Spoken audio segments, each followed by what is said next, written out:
तो आज हम द मैनीक्वीन को एक्सप्लेन करेंगे। तो कहानी की शुरुआत में हमें एक लड़का को दिखाया जाता है जिसका नाम जोंग चैंग था। वो एक वेयरहाउस में काम करता है जहां पर मैनीक्वीन को स्टोर किया जाता है, यानी कि पुतला को। अब गार्ड यहाँ पर जोंग चैंग को एक दिन पुतलों से रिलेटेड एक बात बताता है कि कभी कभी ये पुतलों की काउंटिंग अचानक से बढ़ जाती है और पुतला पुतला न लगकर इंसान लगते हैं, और वो एक ऐसे ही पुतला को देखकर वो बहुत डर जाता है। उन लोगों के जाने के बाद में हम उस पुतले को मूव होते हुए देख पाते हैं। अब घर जाते वक्त जोंग चैंग को वेयर हाउस का ओनर दिखाई देता है जो कि एक आदमी के साथ बातचीत कर रहा था। बातों ही बातों में वो आदमी अपनी गर्दन को 360 डिग्री घुमा देता है और उसकी शक्ल एकदम पुतले जैसी लग रही थी। जोंग चैंग ये सब देखकर काफी डर जाता है और घर जाकर उस वेयर हाउस की हिस्ट्री को पता करने लगता है। तो उसको पता चलता है कि उस वेयर हाउस का ओनर जिंदा इंसानों को पुतला में बदल देता है, लेकिन ये सिर्फ रूमर्स थे और इसका कोई भी ठोस सबूत नहीं था।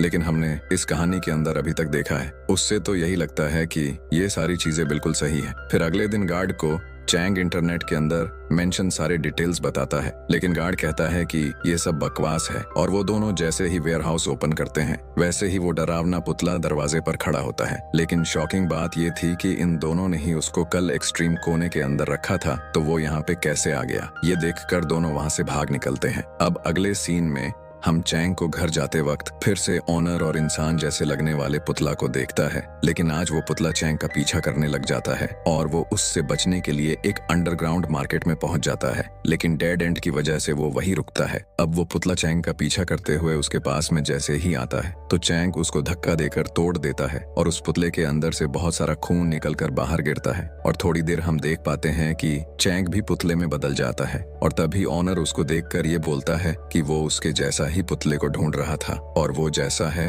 वैसा बढ़िया है। और इस तरह से चैंग भी एक पुतले में बदल जाता है और इसी सस्पेंस के साथ मूवी एंड हो जाती है।